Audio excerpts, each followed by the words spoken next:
मैंने 8 बार driving test दिया और 8 बार फेल हो गया।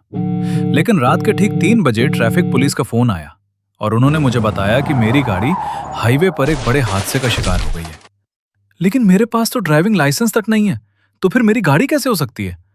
और तो और पुलिस वाले इस बात पर अड़े हुए थे कि गाड़ी चलाने वाला इंसान मैं ही था। मैंने उनसे कहा कि पुलिस वाले भाई, मैं 8 बार ड्राइविंग टेस्ट में फेल हो चुका हूं। मेरे ड्राइविंग स्कूल का इंस्ट्रक्टर मुझे देखकर रास्ता बदल लेता है। मेरे पास सच में कोई गाड़ी नहीं है। उधर से आवाज आई कि चेन यू, मुझे इससे कोई मतलब नहीं कि तुम्हारे पास लाइसेंस है या नहीं। तुम्हारे नाम पर रजिस्टर्ड एक गाड़ी ने जिंगचेंग हाईवे पर 10 गाड़ियों को टक्कर मारी है। वहां के हालात बहुत खराब है और गाड़ी के मालिक होने के नाते तुम्हें तुरंत सिटी पुलिस स्टेशन आकर जांच में मदद करनी होगी। मैंने घबराते हुए कहा कि भाई, शायद आपको कोई गलतफहमी हुई है। मेरे पास सच में ना तो कोई गाड़ी है और ना ही कोई लाइसेंस। लेकिन सामने वाले ने साफ कहा कि उन्होंने गाड़ी की जानकारी चेक कर ली है। गाड़ी का रजिस्ट्रेशन चेन यू के नाम पर ही है। और फिर उसने मेरा आईडी कार्ड नंबर भी बिल्कुल सही सही बता दिया। सामने वाले के मुंह से अपना आईडी नंबर बिल्कुल सही सुनकर मेरे दिल की धड़कन तेज हो गई। मैं तो आराम से सो रहा था, अचानक ये क्या मुसीबत गले पड़ गई। मैं तुम्हें आखिरी मौका दे रहा हूं, तुरंत यहां आ जाओ, वरना हमें मजबूरी में कोई सख्त कदम उठाना पड़ेगा। इसके बाद फोन कट गया।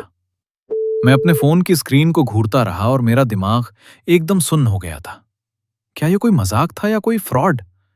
लेकिन उस आदमी ने मेरा आईडी नंबर बिल्कुल सही बताया था। यह सब बहुत ही अजीब और डरावना लग रहा था। यही सब सोचते हुए मैंने फैसला किया कि मुझे खुद जाकर देखना चाहिए कि आखिर ये माजरा क्या है। मैं नीचे गया और एक टैक्सी ली।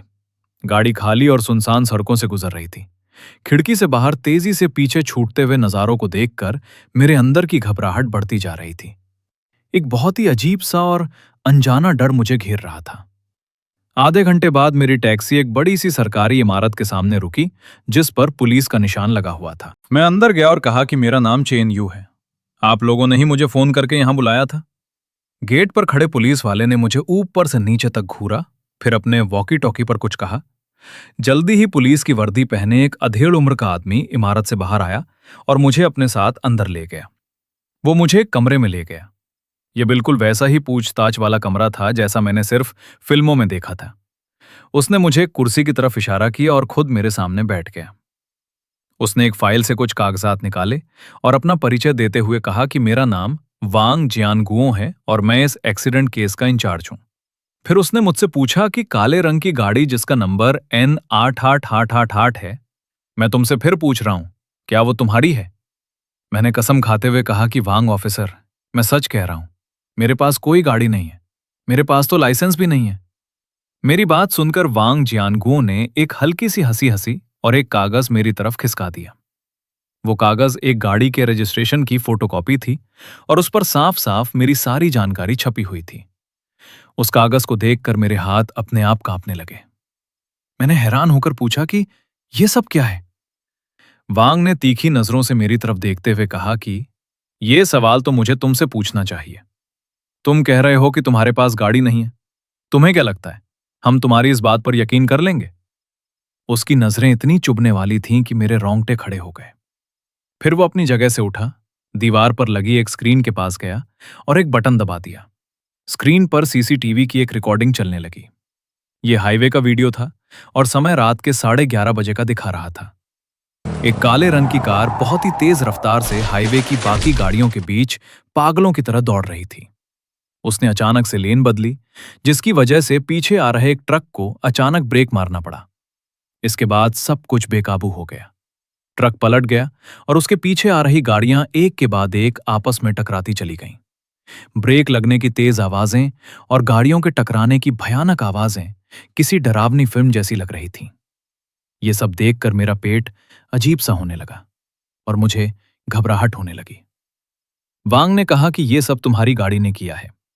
एक्सीडेंट के बाद ड्राइवर वहां से भाग गया था, लेकिन गाड़ी हमें मिल गई है। अब मैं तुम्हें एक और चीज दिखाता हूं। इतना कहकर उसने फिर से रिमोट का बटन दबाया। अब स्क्रीन पर टोल प्लाजा के कैमरे का एक क्लोजअप वीडियो चलने लगा। इसमें गाड़ी चलाने वाले इंसान का चेहरा बहुत ही साफ साफ नजर आ रहा था। मैं उस चेहरे को देखता ही रह गया। मेरी सांसें जैसे वहीं रुक गईं। मुझे लगा जैसे मेरे शरीर का सारा खून जम गया हो। मेरी पीठ से ठंडे पसीने की लहर दौड़ गई। स्क्रीन पर दिख रहा वो चेहरा बिल्कुल मेरे जैसा था, हूबहू मैं। वांग जियानगुओ ने मेरी तरफ देखा। उसकी नजरें मुझ पर गड़ी हुई थी। उसने पूछा कि अब तुम क्या कहना चाहते हो? मेरे दिमाग पर जैसे किसी ने हथौड़ा मार दिया था। मेरा सिर भन्ना रहा था। मैंने पूरी तरह से हैरान होकर चिल्लाते हुए कहा कि यह मैं नहीं हो सकता, ये मैं नहीं हूं। पास खड़े एक जवान पुलिस वाले ने हंसते हुए कहा कि भाई, अब नाटक करना बंद करो। अच्छी क्वालिटी के कैमरे में सब कुछ बिल्कुल साफ दिख रहा है और तुम कह रहे हो कि ये तुम नहीं हो। क्या हम तुम्हें बेवकूफ लगते हैं? वांग जियानगुओ ने हाथ उठाकर उसे शांत रहने का इशारा किया और फिर से मेरे सामने आकर बैठ गया। उसने कहा कि चेन यू, हमने सब कुछ चेक कर लिया है। ये गाड़ी 3 महीने पहले तुम्हारे आईडी कार्ड का इस्तेमाल करके पूरे कैश पेमेंट के साथ खरीदी गई थी। गाड़ी खरीदने वाले कॉन्ट्रैक्ट पर तुम्हारे ही दस्तखत हैं। मैंने कॉन्ट्रैक्ट पर किए गए उन दस्तखतों को देखा। वो बिल्कुल मेरी हैंडराइटिंग थी। मैंने पागलों की तरह सिर हिलाते हुए कहा कि यह नामुमकिन है। 3 महीने पहले तो मैं एक प्रोजेक्ट की वजह से रोज ओवरटाइम कर रहा था।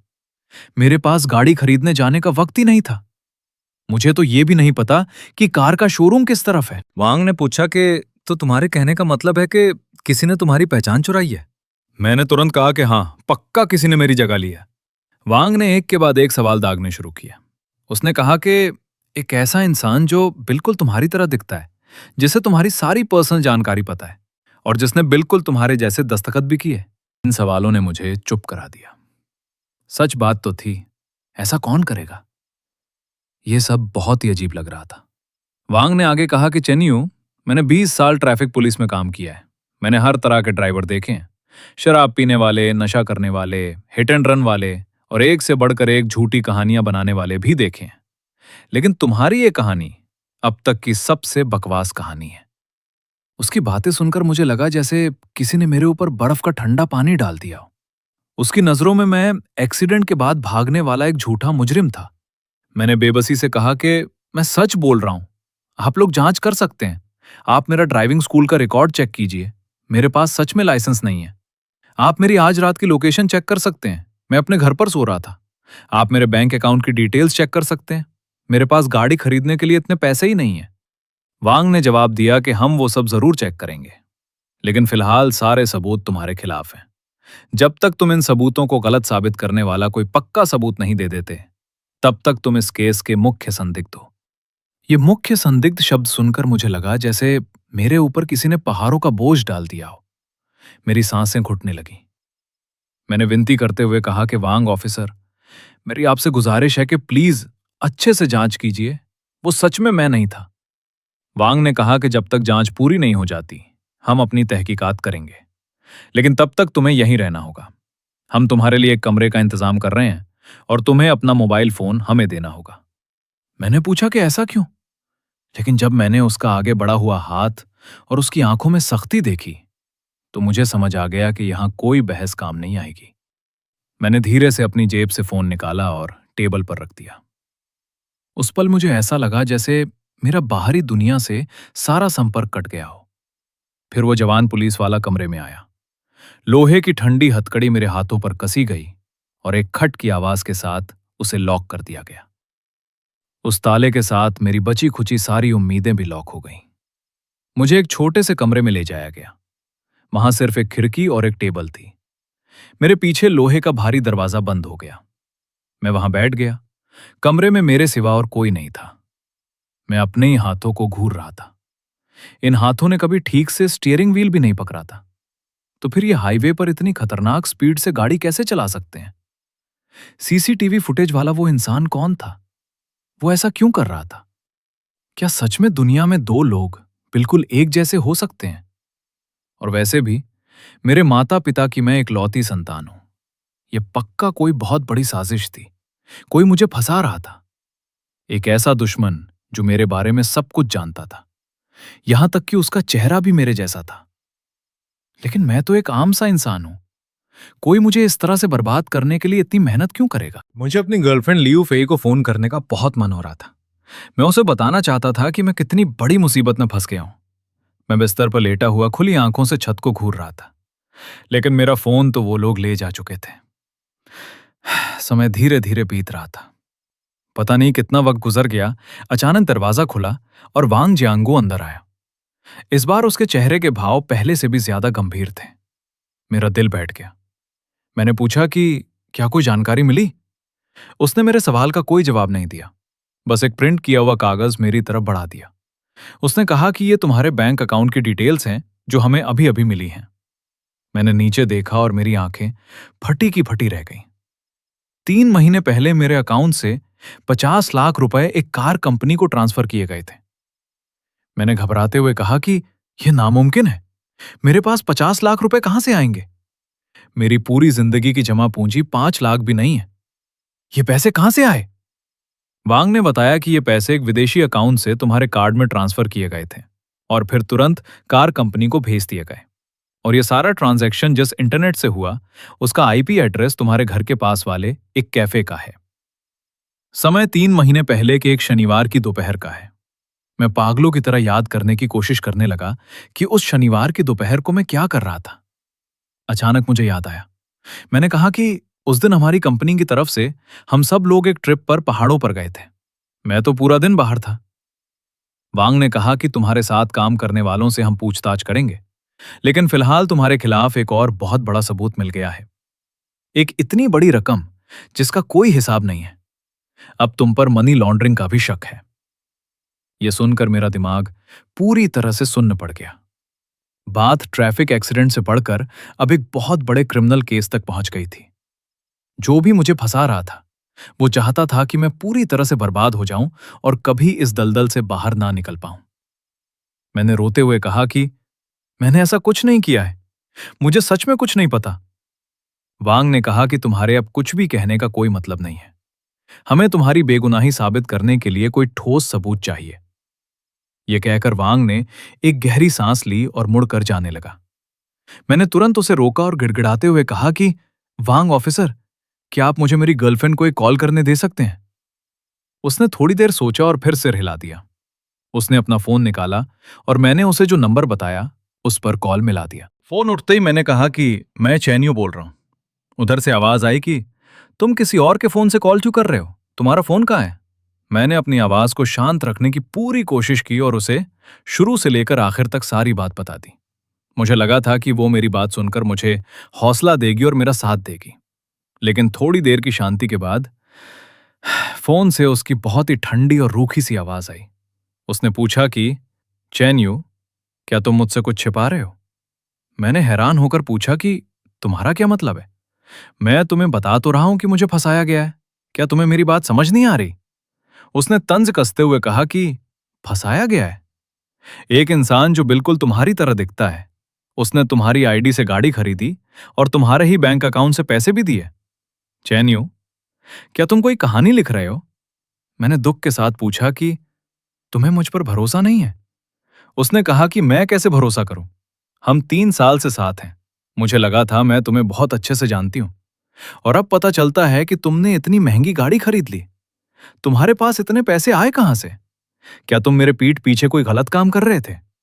मैंने चिल्लाकर कहा कि मैं कह रहा हूं ना कि वो पैसे मेरे नहीं हैं। मुझे इस बारे में कुछ भी नहीं पता। उसने मेरी बात काटते हुए कहा कि बस करो, अब और कहानियां मत बनाओ, मुझे कुछ नहीं सुनना। हमें अभी थोड़ा शांत रहने की जरूरत है। जब तुम मुझे सच बताने के लिए तैयार हो जाना, तब मुझे फोन करना। और इसके साथ ही फोन कट गया। वांग जियांगुओ ने मेरे हाथ से फोन वापस ले लिया और मेरे कंधे पर हाथ थपथपाते हुए कहा कि अब आराम करो। अगर केस में कुछ भी पता चलेगा तो मैं तुम्हें बता दूंगा। लोहे का दरवाजा एक बार फिर मेरे सामने बंद हो गया। मैं बिस्तर पर लेट गया और मुझे लगा जैसे मेरे शरीर की सारी ताकत खत्म हो गई हो। जिस इंसान से मैं सबसे ज्यादा प्यार करता था, उसने भी मुझ पर भरोसा नहीं किया। अब मुझे लगा कि मेरा खेल सच में खत्म हो चुका है। उस ना दिखने वाले दुश्मन ने सिर्फ कुछ ही घंटों में मेरी पूरी जिंदगी तबाह कर दी थी। मेरे दिमाग में सिर्फ वही चेहरा घूम रहा था जो बिल्कुल मेरे जैसा था। मैंने अपनी आंखें बंद की तो मुझे लगा जैसे वो मुझे देखकर हंस रहा है, बहुत ही घमंड और क्रूरता के साथ हंस रहा है। अगले 24 घंटे मेरे लिए किसी नरक से कम नहीं थे। मुझसे बार बार पूछताछ की गई। उन्होंने मुझसे उस एक्सीडेंट की छोटी छोटी बातें पूछी, उस पैसे के बारे में बार बार सवाल किए। लेकिन जब मुझे कुछ पता ही नहीं था तो मैं क्या बताता। उन्होंने मेरी उस दिन की लोकेशन भी चेक की। कंपनी का ट्रिप सच था, लेकिन उस दोपहर को 2 घंटे के लिए हमें अपनी मर्जी से घूमने का समय मिला था। किसी ने मुझे अकेले वहां से जाते हुए देखा था। मैंने पुलिस को बताया कि मैं पास की एक दुकान से पानी खरीदने गया था, लेकिन कोई भी इस बात की गवाही देने वाला नहीं था। और सबसे बुरी बात यह थी कि वो कैफे जिसका इंटरनेट यूज हुआ था, वो उसी दुकान के बिल्कुल पास था। हर चीज इतनी सटीक तरीके से मिल रही थी जैसे किसी ने पहले से ही कोई कहानी लिख रखी हो, और मैं उस कहानी का एक फंसा हुआ किरदार था। अगले दिन रात को वांग जियानगुओ फिर से मेरे पास आया। इस बार वो एक ऐसी खबर लेकर आया था जिसने मुझे अंदर से पूरी तरह तोड़ कर रख दिया। उसने कहा कि उस एक्सीडेंट वाली गाड़ी की डिक्की से हमें कुछ चीजें मिली हैं। ये कहकर उसने कुछ तस्वीरें मेरे सामने फेंक दी। तस्वीरों में एक सूटकेस खुला हुआ था जो पूरी तरह से नोटों की गड्डियों से भरा हुआ था। वांग ने बताया कि यह रकम बहुत ज्यादा है, और सबसे बड़ी बात, गाड़ी के स्टीयरिंग व्हील और गियर पर जो उंगलियों के निशान मिले हैं वो चेक करने के बाद बिल्कुल तुम्हारे ही निकले हैं। मैं उस फिंगरप्रिंट की रिपोर्ट को देखता ही रह गया। मैं पागलों की तरह बड़बड़ाने लगा कि यह नामुमकिन है, ऐसा बिल्कुल नहीं हो सकता। वांग ने कहा कि चेन्यू, अब सारे गवाह और सबूत तुम्हारे सामने हैं। सीसीटीवी में तुम हो, गाड़ी तुम्हारे नाम पर है, कॉन्ट्रैक्ट पर तुम्हारे साइन हैं, बैंक से पैसे तुमने भेजे हैं, और अब स्टीयरिंग पर उंगलियों के निशान भी तुम्हारे हैं। क्या अब भी तुम झूठ बोलोगे? मैंने अपना मुंह खोला, लेकिन मेरे गले से कोई आवाज नहीं निकली। एक पल के लिए तो मुझे खुद पर शक होने लगा कि कहीं मुझे कोई मानसिक बीमारी तो नहीं है। कहीं ऐसा तो नहीं कि मेरे अंदर कोई दूसरा इंसान रहता है जो रात में जागकर ये सारी अजीबोगरीब हरकतें करता है। मैंने अपना सिर पकड़ लिया। मुझे लग रहा था जैसे मेरा सिर अभी फट जाएगा। मैंने खुद से कहा कि नहीं, मैंने ऐसा कुछ नहीं किया है, सच में मैंने कुछ नहीं किया है। तभी बाहर से वो जवान पुलिस वाला अंदर आया और बोला कि कैप्टन, अब इससे और बहस करने का कोई फायदा नहीं है, सारे सबूत पक्के हैं, सीधा आगे की कार्रवाई शुरू करते हैं। वांग जियांगो थोड़ी देर के लिए चुप रहा और फिर उसने कहा कि इसे ले जाओ और कागजी कार्रवाई पूरी करो। वांग के जाने के बाद उस जवान पुलिस वाले ने तुरंत आगे बढ़कर मेरी बांह पकड़ ली और मुझे कुर्सी से खींचकर खड़ा कर दिया। मैं किसी कठपुतली की तरह उसके साथ साथ चलने लगा। गलियारे की लाइट अभी भी बहुत चुभने वाली और सफेद थी। मेरी परछाई बहुत लंबी और अकेली लग रही थी। कागजी कार्रवाई पूरी करने जाते वक्त मेरी नजर एक खिड़की के पास खड़े वांग जियांगो पर पड़ी, जो वहां खड़ा सिगरेट पी रहा था। न जाने क्यों उसे देखकर मेरे कदम अपने आप वहीं रुक गए। मैंने वांग ऑफिसर से विनती की कि क्या मैं अपने घर पर एक और फोन कर सकता हूँ। पास खड़े जवान पुलिस वाले ने चिढ़कर मुझे डांटा कि जल्दी चलो, क्या नाटक लगा रखा है। लेकिन वांग जियांगुओ ने अपनी सिगरेट बुझाई, वो मेरे पास आए और अपना फोन मेरी तरफ बढ़ा दिया। मैंने घर का नंबर मिलाया। फोन मेरी माँ ने उठाया। उन्होंने पूछा कि कौन है। मैंने कहा कि माँ, मैं हूं। माँ ने घबराते हुए कहा कि बेटा, तुम कहाँ चले गए हो? तुम्हारा फोन भी बंद आ रहा है। लियू फेई ने घर पर फोन करके बताया कि तुम किसी मुसीबत में फंस गए हो, लेकिन उसने साफ साफ कुछ नहीं बताया। मैंने कहा कि माँ, मैं पुलिस स्टेशन में हूं। माँ ने चौंकते हुए कहा कि क्या? तुम पुलिस स्टेशन में क्यों हो? तुमने क्या कांड कर दिया? मैंने कहा कि माँ, तुम परेशान मत हो, पहले मेरी बात सुनो। फिर मैंने गहरी सांस ली और खुद को शांत रखते हुए उन्हें पूरी बात बताई। मेरी बात सुनकर फोन के दूसरी तरफ बिल्कुल सन्नाटा छा गया। काफी देर बाद फोन पर मेरे पापा की परेशान आवाज आई। उन्होंने कहा कि बिल्कुल तुम्हारे जैसा दिखने वाला इंसान। बेटा, क्या तुम किसी बड़ी मुसीबत में फंस गए हो?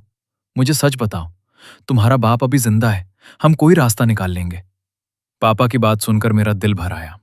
मैंने कहा कि पापा, मैंने कुछ नहीं किया, मैं सच कह रहा हूं, आप मुझ पर भरोसा रखो।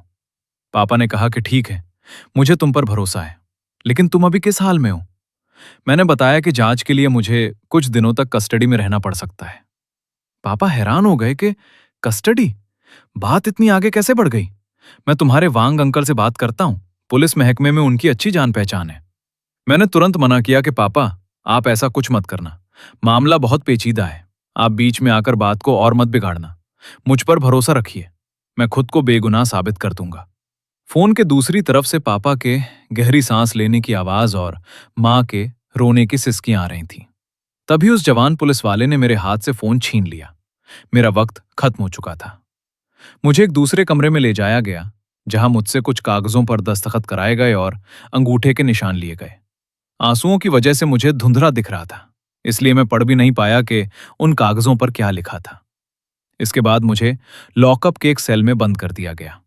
उस भारी लोहे के दरवाजे पर एक छोटा सा छेद था बाहर देखने के लिए। उस कोठरी में मेरे अलावा 3 और आदमी बंद थे। उन तीनों के सिर मुड़े हुए थे और उन्होंने जेल के कपड़े पहन रखे थे। वो तीनों मुझे बड़ी अजीब और गंदी नजरों से घूर रहे थे। मैं चुपचाप कोने में एक छोटी सी जगह देखकर बैठ गया।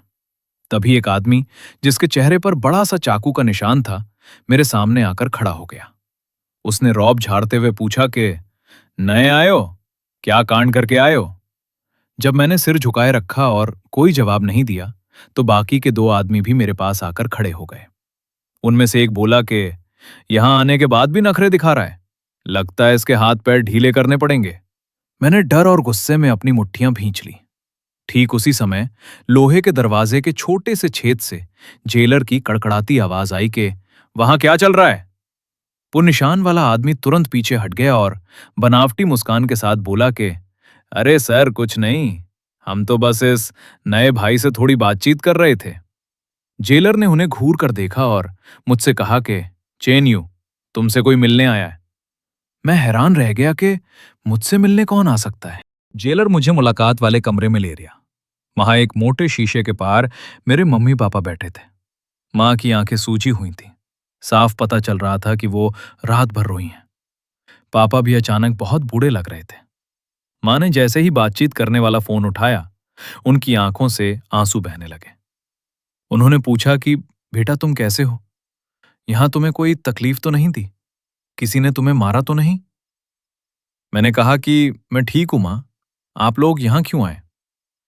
पापा ने दुखी होकर कहा कि हम कैसे नहीं आते, हमारा बेटा बंद है तो क्या हम घर बैठ जाते? फिर पापा ने मेरी आंखों में देखते हुए कहा कि बेटा, हमने रात भर इस बारे में सोचा है, तुम हमसे सच बताओ, क्या वो सब तुमने ही किया है? मैंने तड़प कर कहा कि मैंने सच में कुछ नहीं किया। पापा चुप हो गए और मुझे ऐसे देखने लगे जैसे मेरी आत्मा को टटोल रहे हों। मां रोते हुए बोली कि बेटा, अगर ये सब तुमने ही किया है तो गुनाह कबूल कर लो। अभी सच बताओगे तो सजा कम हो सकती है, जिद करोगे तो खुद को और बर्बाद कर लोगे। मैंने हैरान होकर मां की तरफ देखा और कहा कि मां, क्या आपको भी मुझ पर भरोसा नहीं है? मां ने रोते हुए कहा कि बेटा, बात हमारे भरोसे की नहीं है, बात तुम्हारी ही है। मैंने पूछा कि मेरा क्या मतलब? मां ने कहा कि कल रात जब तुमने हमें फोन किया, उसके थोड़ी देर बाद तुम्हारा एक और फोन आया था। यह सुनते ही मेरा दिमाग सन्न रह गया। मेरा एक और फोन? यानी उस बहरूपिये ने फोन किया था? मैंने पूछा कि उसने क्या कहा? मां ने कहा कि उसने कहा कि वो तुम ही हो। उसने माना कि उस रात गाड़ी वही चला रहा था, यानी तुम ही चला रहे थे। उसने कहा कि तुम डर गए थे, इसलिए तुमने पुलिस के सामने उसका नाम ले लिया ताकि वो अकेला फंस जाए। उसने ये भी कहा कि तुम अपनी जिद छोड़ दो। उसने वकील से बात कर ली है। अगर तुम खुद सरेंडर करके अपना जुर्म मान लेते हो तो वो भी तुम्हारे साथ पूरी जिम्मेदारी उठाएगा। उसने कहा कि आखिर तुम दोनों सगे भाई हो। सगे भाई, ये 2 शब्द मेरे सीने में किसी जहरीले खंजर की तरह चुभ गए।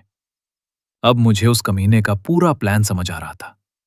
वो सिर्फ मुझे फंसाना नहीं चाहता था, वो मेरा सब कुछ छीन लेना चाहता था। उसने खुद को एक ऐसा भाई बना लिया जो अपने भाई के लिए जान देने को तैयार है, और मुझे एक डरपोक और धोखेबाज साबित कर दिया जो अपनी जान बचाने के लिए अपने भाई को फंसा रहा है। मैंने रोते हुए पापा से पूछा कि क्या आप लोगों ने उसकी बात पर यकीन कर लिया? पापा ने शर्म से अपना सिर झुका लिया और मुझसे नजरें चुराने लगे। मां बस रोती रही, कुछ बोल नहीं पाई। पापा ने कहा कि बेटा, हमें भी समझ नहीं आ रहा कि हम किस पर भरोसा करें, लेकिन उसने कुछ ऐसी बातें बताईं जो सिर्फ हमारे परिवार के लोग ही जानते हैं। उसने बताया कि कैसे तुम बचपन में नदी में गिर गए थे और डूबते डूबते बचे थे। उसने ये भी बताया कि तुम्हारी दादी तुम्हारे लिए बड़े चाव से क्या खाना बनाती थी। ये सब सुनकर मेरा दिल पूरी तरह बैठ गया। वो कमीना मेरे बारे में सब कुछ जानता था, और ये सब वो सिर्फ इसलिए कर रहा था ताकि मैं वो गुनाह कबूल कर लूं जो मैंने कभी किया ही नहीं। मैंने गुस्से और दुख में कहा कि तो आप लोग आज यहां मुझसे ये कहने आए हैं कि मैं उस बहरूपिये के किए की सजा भुगत लूं? मां रोते हुए बोली कि बेटा, हम जो भी कर रहे हैं तुम्हारी भलाई के लिए कर रहे हैं। ये सुनते ही मैं अपनी जगह से झटके से खड़ा हो गया और चिल्लाया कि मेरी भलाई? आपको पता भी है कि मेरी भलाई किसमें है? मुझ पर भरोसा करना ही मेरी भलाई थी। मैं आपका असली बेटा हूं। मैं ही चेन यू हूं। तभी मुलाकात का वक्त खत्म हो गया और जेलर मुझे जबरदस्ती वहां से ले जाने लगा। मैंने शीशे के उस पार अपने मम्मी पापा के रोते और बेबस चेहरों को देखा और फिर बिना पीछे मुड़े वहां से चल दिया। जब मैं वापस बैरक में आया तो वो चाकू के निशान वाला आदमी और उसके साथी फिर से मेरा मजाक उड़ाने लगे कि क्यों घर वालों से डांट खाकर आ रहे हो? तुम्हारी ये हालत देखकर लगता है कि बहुत बड़ा कांड करके आए हो। मैंने उनकी बातों पर कोई ध्यान नहीं दिया और चुपचाप अपने कोने में जाकर बैठ गया। मैं हार चुका था, पूरी तरह से हार चुका था। इस दुनिया में जो मेरे सबसे करीबी थे, जब उन्होंने ही मुझ पर भरोसा करना छोड़ दिया तो मेरे पास कुछ नहीं बचा था। मैं 3 दिनों तक उसी लॉकअप में बंद रहा। रोज कोने में बैठकर मेरे दिमाग में वही सारी बातें घूमती रहती थी। चौथे दिन सुबह जेलर ने मुझे बाहर बुलाया और फिर से मुलाकात वाले कमरे में ले गया। जब मैं कुर्सी पर बैठा और शीशे के सामने देखा तो मैं दंग रह गया। सामने वांग जियानगो बैठे थे। वो अकेले आए थे और उन्होंने पुलिस की वर्दी नहीं बल्कि सादे कपड़े पहन रखे थे। वो बहुत थके हुए लग रहे थे और उनकी आंखों के नीचे काले घेरे थे। उन्होंने बहुत ही शांत और नरम आवाज में पूछा कि तुम ठीक तो हो? उनकी आवाज में अब वो पहले जैसी कड़क और सख्ती नहीं थी, बल्कि थोड़ी हमदर्दी थी। मैंने एक फीकी मुस्कान के साथ कहा कि बस जिंदा हूं। उन्होंने बताया कि तुम्हारे मम्मी पापा परसों मुझसे मिलने आए थे। वो मुझसे हाथ जोड़कर तुम्हारे लिए भीख मांग रहे थे।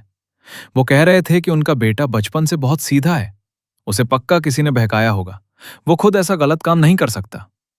उन्होंने ये भी कहा कि अगर तुम्हारी सजा कम होती हो तो वो अपनी जिंदगी भर की सारी कमाई पीड़ितों को मुआवजे के तौर पर देने के लिए तैयार हैं।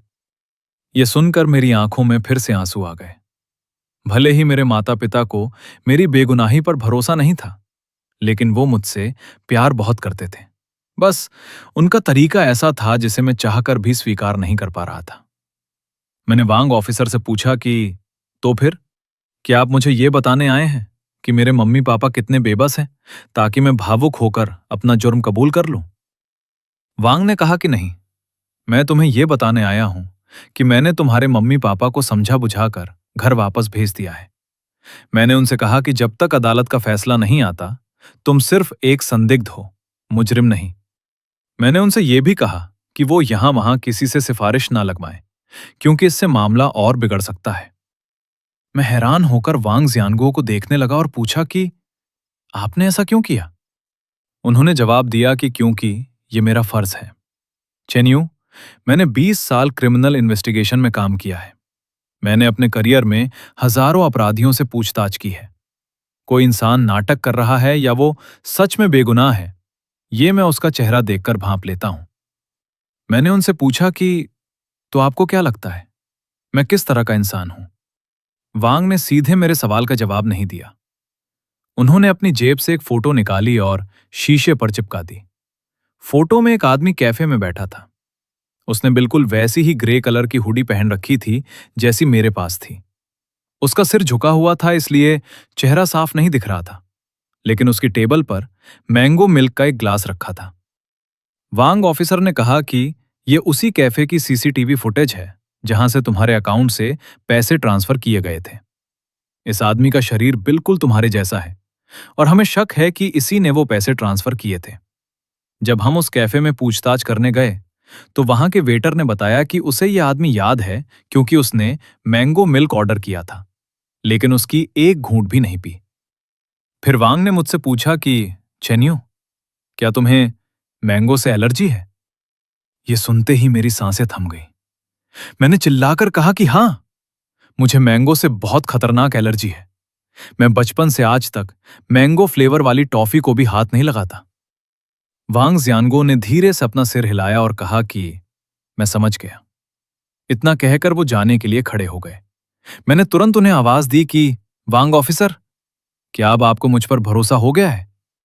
वांग ने मुड़कर नहीं देखा, बस चलते चलते कहा कि मैं सिर्फ सबूतों पर भरोसा करता हूं।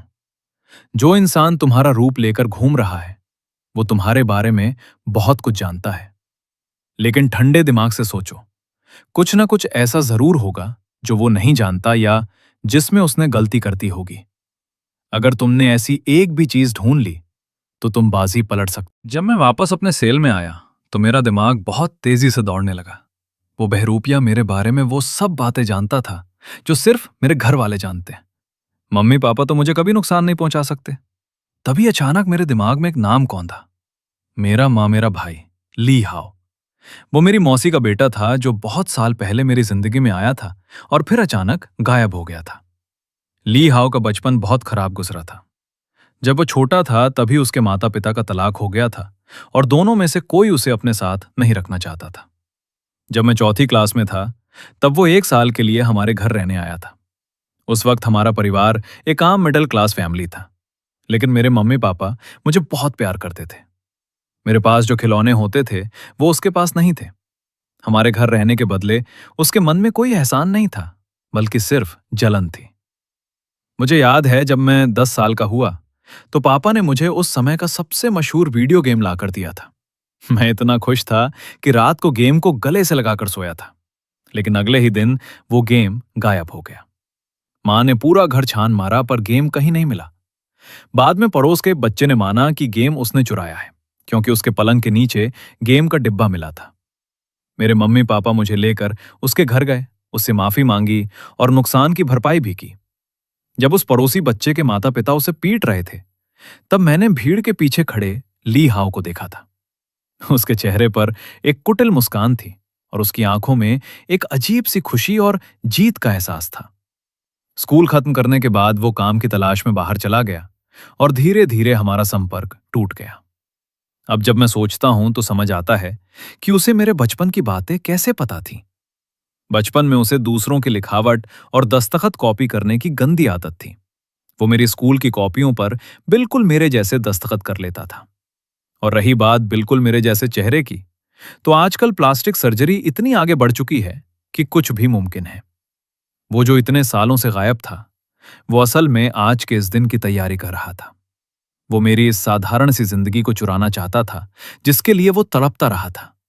मेरे माता पिता का प्यार, मेरी अच्छी नौकरी और मेरी प्यारी गर्लफ्रेंड, वो ये सब छीनना चाहता था। इसलिए वो बिल्कुल मेरे जैसा चेहरा और एक ऐसा प्लान लेकर आया था जिसमें कोई कमी ना हो। लेकिन उसे ये नहीं पता था कि मुझे मैंगो से एलर्जी है, क्योंकि जब वो हमारे घर पर रहा था तब तक मुझे खुद भी इस एलर्जी के बारे में नहीं पता था। सारी कड़ियों को जोड़ने के बाद मैं झटके से अपने बिस्तर से उठा और लोहे के दरवाजे की तरफ भागा। मैंने दरवाजे को जोर जोर से पीटना शुरू कर दिया और चिल्लाया कि कोई है, बाहर आओ, मुझे वांग ऑफिसर से मिलना है, मेरे पास बहुत जरूरी सुराग है। जेलर ने दरवाजे का छोटा सा छेद खोला और चिढ़कर कहा कि क्या आफत आ गई है, चुपचाप बैठे रहो। मैंने गिड़गिड़ाते हुए कहा कि मुझे वांग जियांगुओ सर से मिलना है। मेरे पास इस केस से जुड़ा एक बहुत ही बड़ा और जरूरी सुराग है। लॉकअप में बीता हर एक पल मेरे लिए सदियों जैसा लंबा लग रहा था। वो चेहरे पर निशान वाला आदमी और उसके साथी कोने में दुबक कर मुझे ऐसे देख रहे थे जैसे मैं कोई पागल हो गया हूं। लगभग आधे घंटे बाद भारी लोहे का दरवाजा खुला और वांग जियांगुओ अंदर आए। तुम्हारे लिए अच्छा यही होगा कि तुम्हारे पास सच में कोई जरूरी सुराग हो, वरना पुलिस का वक्त बर्बाद करने के जुर्म में तुम और बुरी तरह फंसोगे, वांग ऑफिसर ने सख्त लहजे में चेतावनी दी। मैंने तुरंत उन्हें खींचकर कमरे के कोने में ले गया और फुसफुसाते हुए कहा, वांग ऑफिसर, मुझे पक्का यकीन है कि मैं जान गया हूं कि वो बहरूपिया कौन है। उसका नाम ली हाओ है। वो मेरा ममेरा भाई है। इसके बाद मैंने ली हाओ के बारे में अपनी सारी पुरानी यादें, उसका दर्दनाक बचपन और मेरे प्रति उसकी गहरी नफरत और जलन की पूरी दास्तान उनके सामने रख दी। वांग जियांगुओ चुपचाप मेरी बात सुनते रहे, जैसे जैसे मैं बोल रहा था, उनकी आंखों के भाव लगातार बदल रहे थे। वो भांपने की कोशिश कर रहे थे कि मेरी बातों में कितनी सच्चाई है।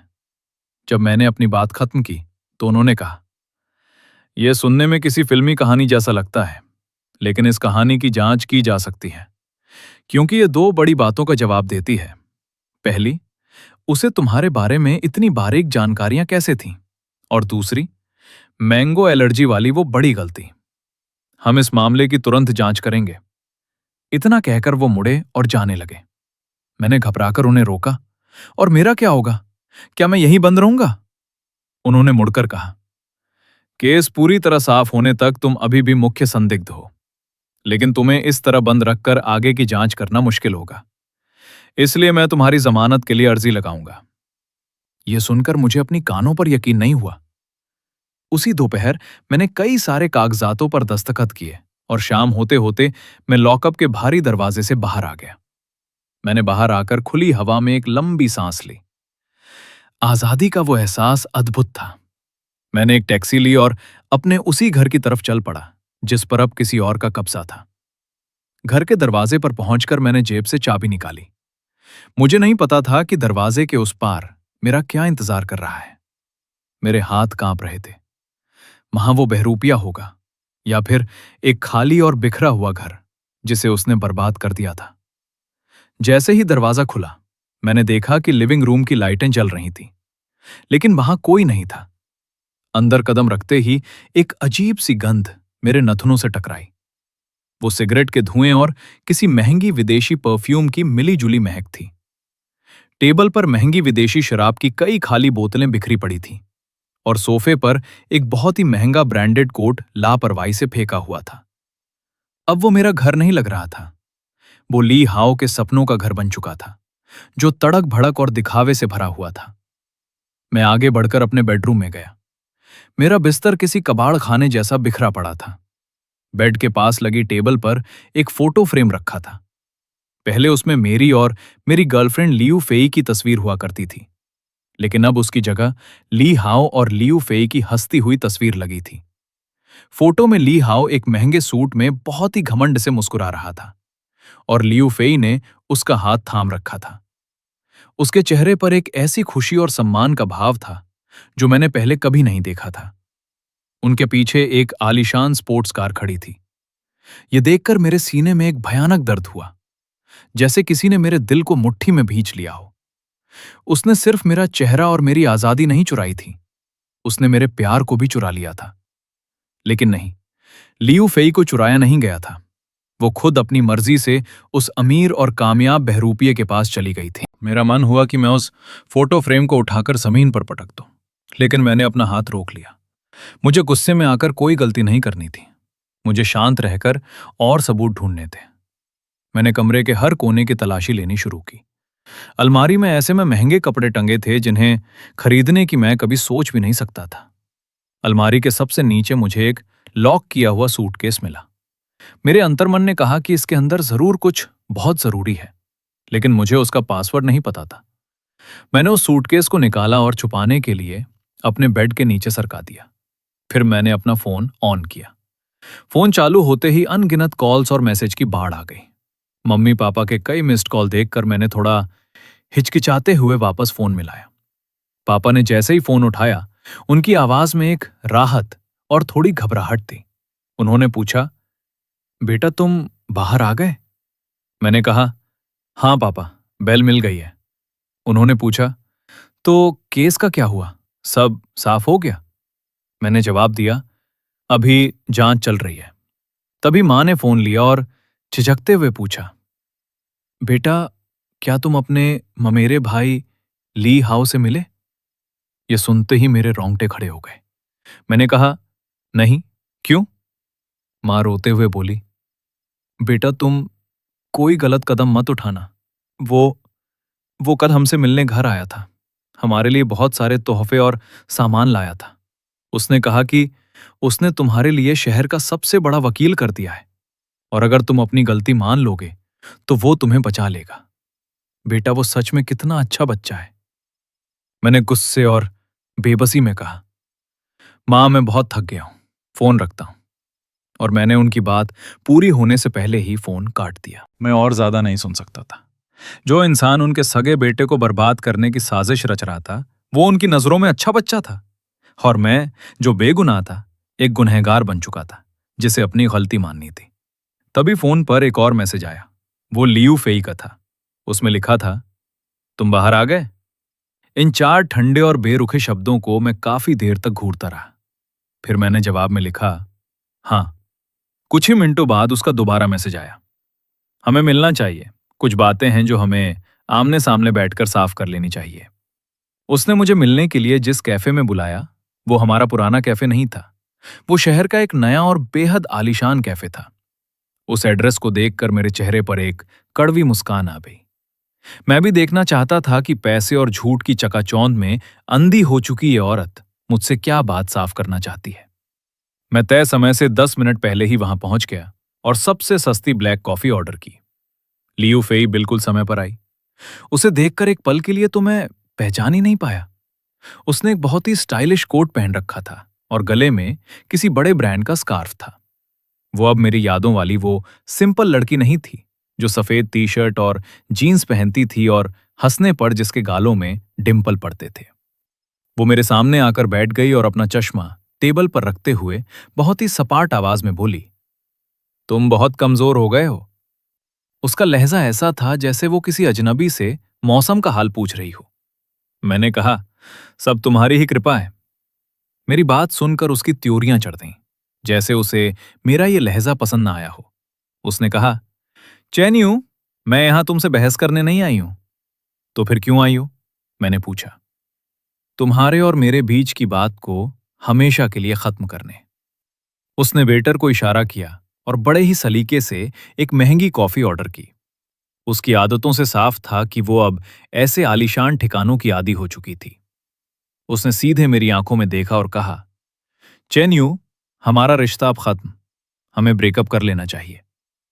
मैं हंसा और कहा, हमारा रिश्ता तो उसी पल खत्म हो गया था लियू फेई, जब तुमने मुझ पर भरोसा करने के बजाय एक बहरूपिये के झूठ को चुन लिया था।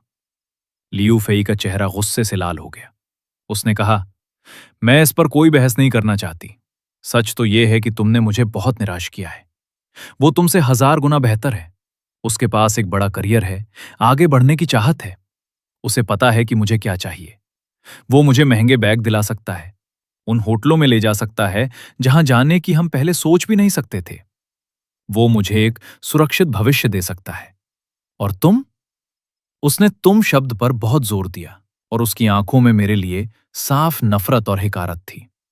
उसने आगे कहा, तुम तो बस उस छोटी सी कंपनी में अपनी मामूली तनख्वाह पर पूरी जिंदगी सड़ने के लिए तैयार थे।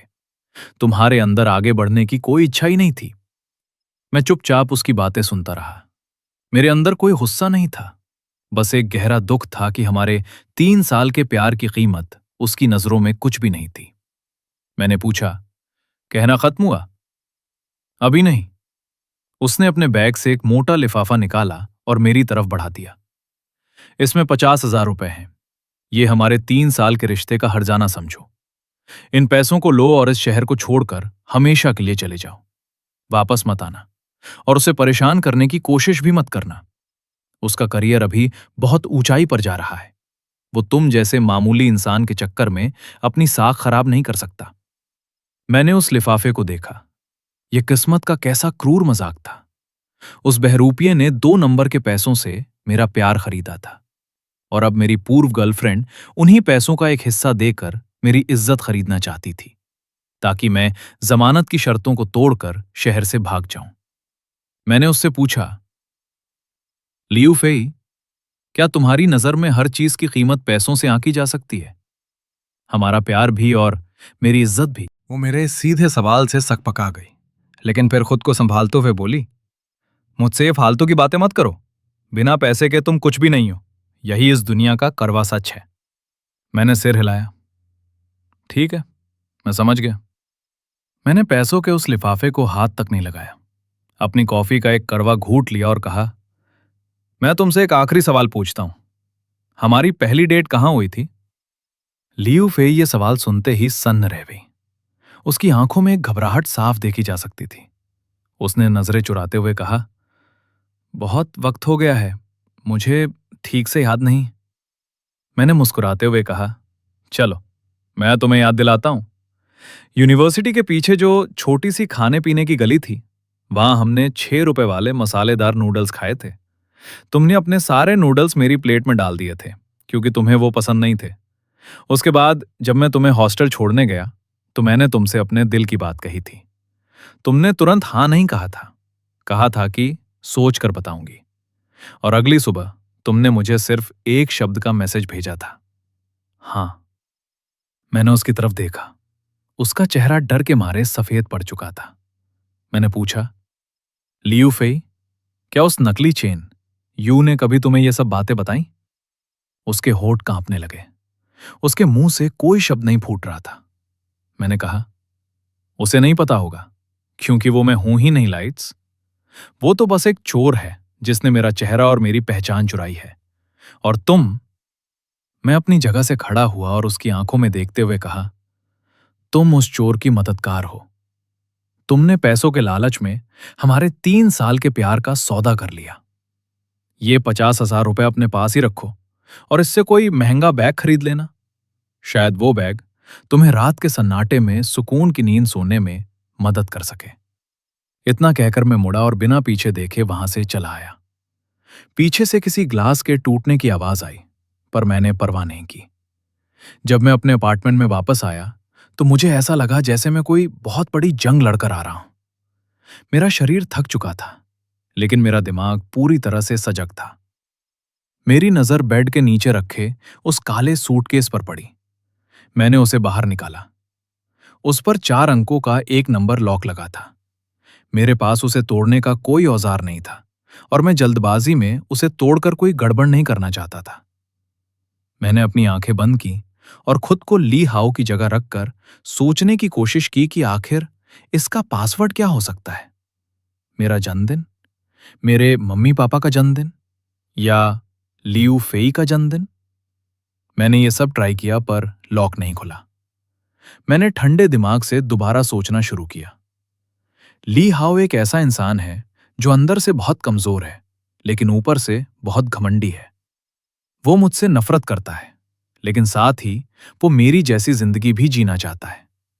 तो इस सूटकेस का पासवर्ड जरूर उसके जीवन की सबसे बड़ी और खास तारीख होगी जिसने उसकी जिंदगी बदल दी थी। तभी मेरे दिमाग में एक बिजली सी कौंधी। वो बचपन का वीडियो गेम वाला वाकया। वो घटना उसके लिए एक बहुत बड़ी जीत थी। एक ऐसी जीत जहां उसने अपनी चालबाजी से मुझे पूरी तरह फंसा दिया था और मैं बेकसूर होते हुए भी मुजरिम बना था। मैंने याद करने की कोशिश की कि वो तारीख क्या थी। मेरा जन्मदिन 26 अक्टूबर को होता है और वो घटना उसके कुछ ही दिनों बाद यानी महीने के आखिर में हुई थी, 31 अक्टूबर। मैंने कांपते हाथों से लॉक पर वो 4 नंबर सेट किए, 1031, और एक हल्की सी खट की आवाज के साथ ताला खुल गया। मैंने धीरे से सूटकेस को खोला और अंदर जो कुछ था उसे देखकर मेरी सांसें अटक गईं। वहां कोई पैसा या जेवरात नहीं थे, लेकिन जो था वो उससे भी ज्यादा खौफनाक था। सबसे ऊपर लगभग दर्जन भर नकली आईडी कार्ड्स और पासपोर्ट रखे थे। उन सब पर फोटो लीहाव की थी, लेकिन नाम और पते सब अलग अलग थे। उसके नीचे एक मोटी डायरी रखी थी जिस पर मेरी जैसी हैंडराइटिंग में साफ साफ लिखा था, चेन यू बनना। मैंने उसके पन्ने पलटने शुरू किए और जैसे जैसे मैं पढ़ रहा था मेरा पूरा शरीर डर से ठंडा पड़ता जा रहा था। उस डायरी में मेरे स्कूल से लेकर कॉलेज तक की हर एक छोटी बड़ी आदत, पसंद नापसंद का पूरा ब्यौरा लिखा था। यहां तक कि उसमें यह भी लिखा था कि मुझे मैंगो से गंभीर एलर्जी है।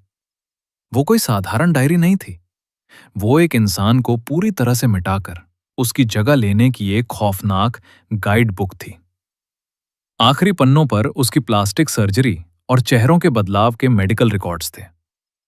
सूटकेस की सबसे निचली परत में कुछ कागजात थे जो विदेशी कंपनियों के रजिस्ट्रेशन और बैंक ट्रांसफर के एग्रीमेंट थे। यही वो जरिया था जिससे वो 30 लाख रुपए की ब्लैक मनी आई थी। ली हाउ सिर्फ मेरी जिंदगी नहीं चुराना चाहता था, वो एक बहुत बड़े अंतर्राष्ट्रीय मनी लॉन्ड्रिंग के काले कारोबार में शामिल था। और मैं इस पूरे खेल में उसका मोहरा था।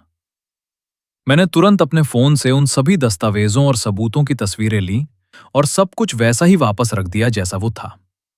ये सब करने के बाद मैंने बिना वक्त गवाए वांग जियानगुओ को फोन मिलाया और उन्हें नदी किनारे बने पार्क में मिलने के लिए बुलाया। इस छोटी सी वीडियो को बनाने में मैंने अपना 100% दिया है। मुझे नहीं पता कि ये वीडियो वायरल होगी या नहीं, लेकिन अगर आप अपना 1 सेकंड निकाल कर सब्सक्राइब कर देंगे तो मेरी मेहनत सफल हो जाएगी।